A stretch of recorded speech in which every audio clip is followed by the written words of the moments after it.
Yeah, I can see there's various people trying to come in, and we have only 3 minutes. So, gentleman there in the white t-shirt. I'd just like to pick up Robin. I think I think Robin's sort of willfully misquoting the science, or doesn't understand the scientific method. That you cannot prove something 100%. There's always a doubt, and so 95% is what the IPCC said is as strong proof as you will get. The scientists that you quoted are all widely discredited by the peer review process. So particularly Philip Pearce, one of the people that you mentioned there, he's a well-known climate skeptic, and the peer review process, which is whereby scientists publish their data and have it reviewed by other leading scientists, have discredited most of his conclusions. I would just like to say that every single Academy of Sciences across the whole world believes that climate change is caused by man. And the thing you're quoting about the warmest year on record being in 1998, what you're doing there is you're confusing weather with climate. So weather is, we get variations in the weather from year to year. The climate is over much more longer time periods, so we're talking sort of decades. So 17 of the 20th warmest years on record have been in the last 20 years. So there's absolutely no question whatsoever that climate change is caused by the greenhouse gases that humans are putting into the atmosphere. Isn't the question, or was that just a comment? I was just a comment on what Robin was saying. Okay, and I will give people an opportunity to come back if they want to. The gentleman at the back with sort of maroon. Just a comment to the last speaker. Do you know that at least one of your quoted sources, Professor Singer, sings on behalf of the oil industry? He's a well-known stooge, well-documented, strong paper trail, where the funding comes from the oil industry. Has been sponsoring the denial industry for the last 20 years. Many of the marketeers in that denial industry came from the tobacco industry that persuaded us for 50 years that there's no link between smoking and cancer. Do you know that? A little bit, yes. It doesn't surprise me. Yeah. Do you just want to answer that particular point and some other things there?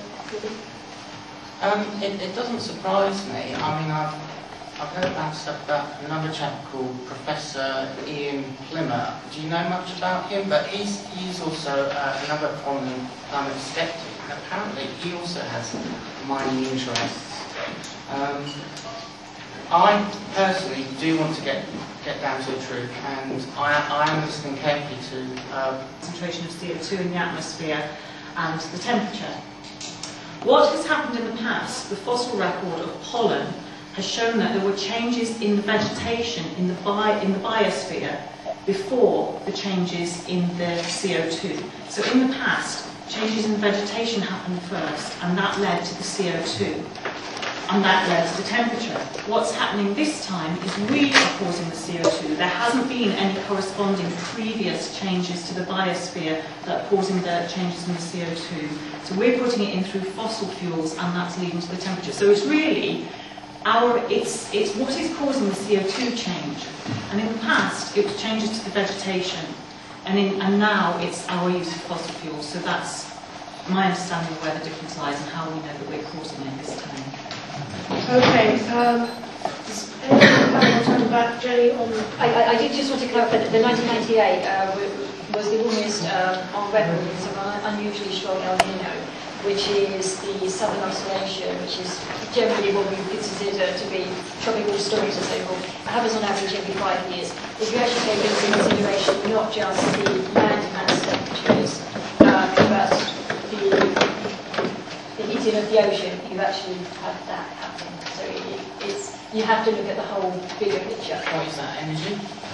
This is temperatures of the land, which is the one that you're quoting that only takes into consideration the land. This is the ocean as well. The ocean can actually absorb an awful lot of heat, and hence that's why the discrepancy. I will leave you with this at the end of the evening, of course.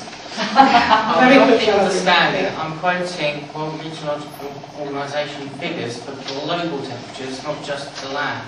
You're not. Okay. We can, rather than just going to a spectrum, the gentleman over there... Can I just say, I came to this meeting to find out what the various candidates are going to do, accepting global warming, not to have a lecture on whether it's viable. Let's just accept that and find out what these candidates are going to do about it. Which is precisely what I was about to do. Good. I'd like to agree with the chair. We're moving on.